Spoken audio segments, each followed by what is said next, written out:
Go ahead. Hi there, it's Dawn, and you have probably seen posted messages or me talking about my friend Mitch, who went to Germany for treatment a long time ago. Anyway, I wasn't making him up. This is Mitch. Mitch, say hi to everybody. Hi, everybody. Okay, Mitch, so you went to Germany?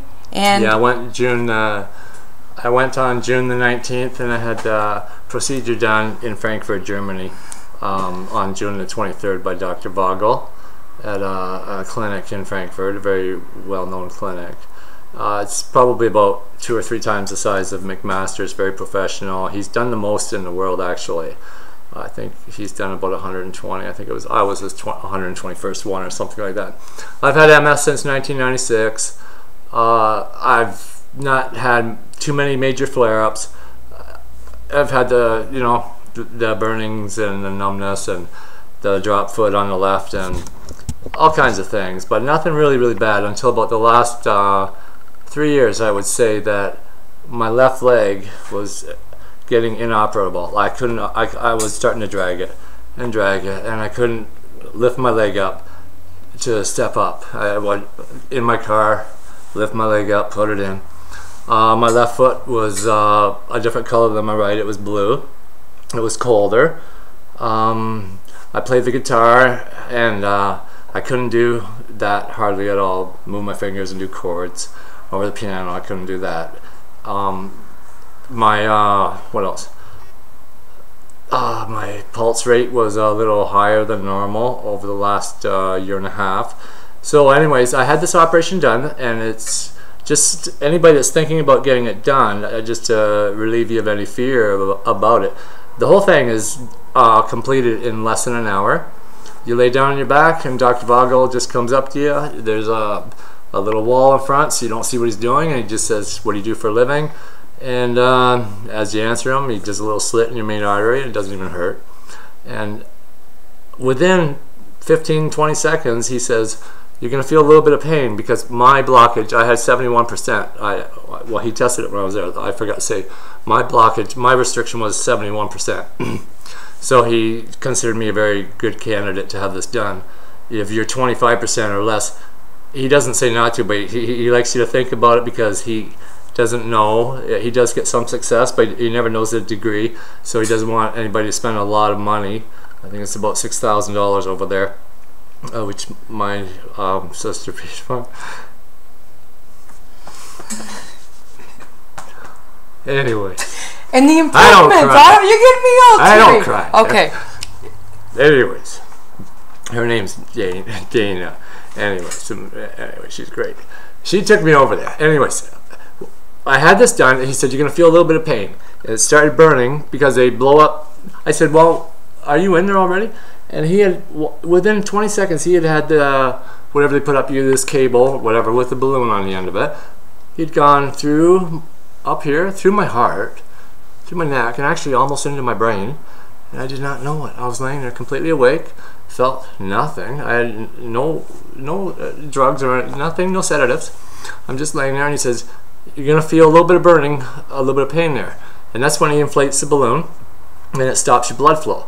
But they don't want to do it too long, because of course you would, you'd experience brain damage if it was done too long. So he does it for about 3 or 4 seconds, and he says, "Does it hurt?" And it just burns a little bit. It's just like a little bit of a headache on above the ear. And I said, "Yeah." And he says, "Does it hurt?" "Yeah." Then he releases it, and then you hear your blood continue on for a second. It's really loud for about 2 seconds, and then it stops. And then he does it again as he's trying to get through and do the whole thing. And then on the 4th try, he didn't get completely what he wanted. So he consulted with his counterpart, another doctor, and they came back, and he said, "We're going to do a little bit longer. You got to stay with me here and tell me if it hurts." And I think they went up to about 6 seconds, because I don't think they want to go over 10 or 11. And he would say, "Does it hurt?" And I go, "Yeah." "Does it hurt?" "Yeah." "Does it hurt?" And it was about 5 or 6 seconds, and then he deflated the balloon, and then again I heard the really loud noise, but then it stops, because it's going now again. And the doctor, I hear him say, "Complete success." and it was complete success. And he's pretty well saying, "You're good," and they roll. They roll you out. They put a compression on it. You have to lay there for 3 hours because they did put a little slit in your main artery. And I laid there on my back for 3 hours in a beautiful waiting recovery room. And bring you food and everything. You just lay there, and then I'm done. And I look, my foot's not blue anymore. It's the same temperature. An hour after, like right away, immediately. And my pulse is goes from, I think it was 71 or 75 or something like that, down to 69. It's lower immediately. My color comes back to my eyes. I can think. I couldn't focus for probably 3 or 4 years. Like, I had many car accidents. I mean, it's kind of funny, but not really bad cars. Just little bumps. Like, I'd be in a Tim Hortons parking lot, and then go boom. I had about 4 of them in 1 year. And nobody, never a claim. Nobody got hurt. But I mean, that's how badly I could not focus. And now it's like I just woke up and I'm trying to catch up on everything because I'm thinking, oh boy, I should have had that done. I got to do this. I got to do that. But what I can do now, I can lift. I walk. I walk. I lift my leg.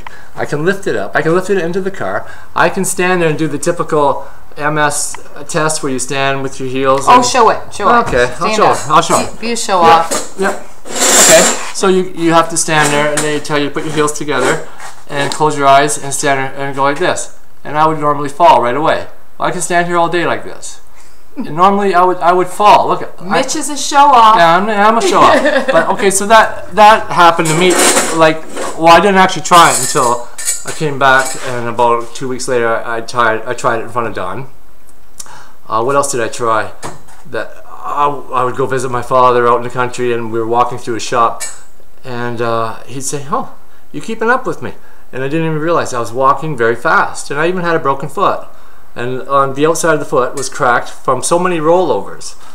Because of it being on my right side of my neck would affect my left leg, and Dawn's is on her left, which affects her right leg.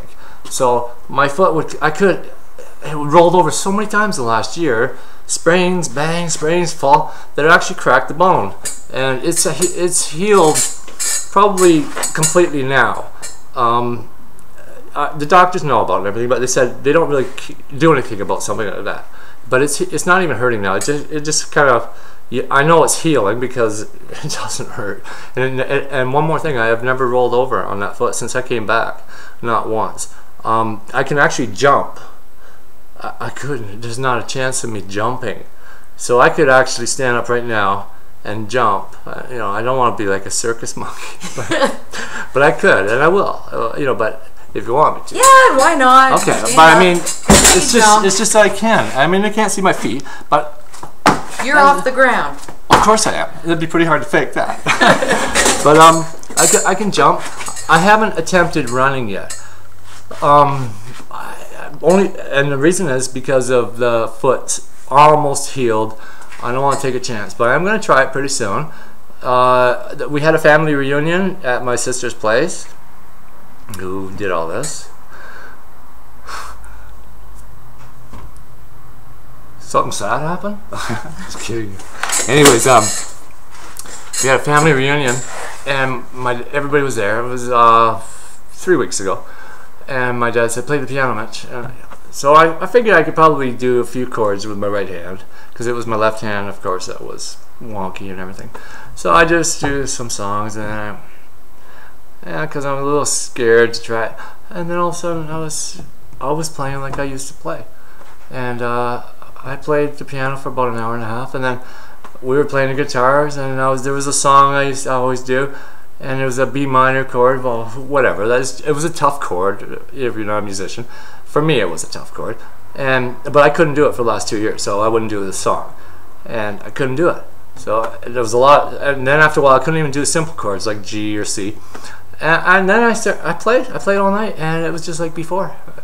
What else did I tell you that improved? I mean, everything. My color, my eyes. I can tell your color, yeah, your eyes, your skin. The way I talk.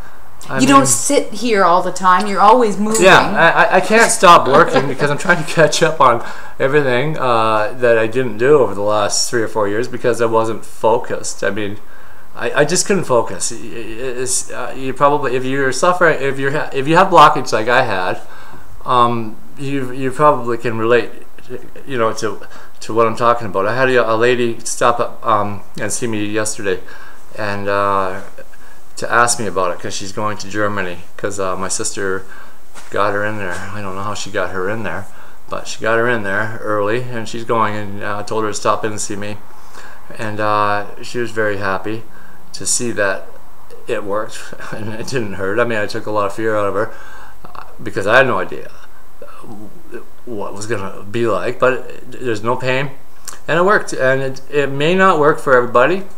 The place was like a huge waiting room. There were people from Waterdown there, from Scarborough. We talked to them. You're in and out. It was like almost like an assembly line, but I mean, it was a huge place, all professional, all doctor. I mean, it was a great place. I don't know what else to say because I just stopped in here now to see Dawn. And I've been begging Mitch and I said, okay, since I'll do it. He had it done. Yeah. I said, I know one thing. Yeah. Your weight's improving. Oh, well, yes. Before I went, I was not eating. I was getting very bad. I should be about 175 pounds, and I got right down to 128, and I had to pull over to the side of the road. My hemoglobin went down to 71, and it's supposed to be 120, I think, the red blood cells. And I was sick on the side of the road. This is June 15th or something like that, and I was sick, and I had to have a blood infusion to get my red blood count up. And that was a success, and it brought it up to 91 right away, and then it went to, I think, 100 or something like that. But I have to get it done again. I have to go in. There's a standing requisition right now, and I have to get in there. I eat more. Okay, so I was down to 128, and I'm 145 now. But I'm not a person that puts on weight fast anyways. I've always been slim, so that's pretty good for me because we're talking just over 2 months. And I'm going to be following up with Barrie Vascular, a clinic up in Barrie, Ontario here, where there's a Dr. Sandy McDonald, I think is the last name, that will do follow-up and do ultrasound, whatever they do, and look at it. It's free, so. Just one more quick question, because we got to get going, if you don't mind answering. No, how old are you, Mitch? 162. Seriously? 55. And is it worth it? Is it ever too late to do this? Oh, no, because I seriously thought I was just going to end up in a wheelchair and never walk again because I was dragging my leg, and when I would go see somebody at their house, I would just be looking for grab points as I walked. I'd grab a chair and then I'd go, I want to go over there, I'd grab the next chair. So no, it's great. I love it. I just feel completely better. Nice to have you back. Okay, thank you. And as my sister always says, thank you, Mitch, for finally doing this. No problem. As my sister always says. And I have to say thank you to my lovely sister, Daina. Daina, I love Daina. Oh, you're going to cry again. You're going to make me cry again. No, shut it off. You know what my sister always says? What? Angioplasty for all. Yeah. Anything less is unacceptable. Oh, I think so.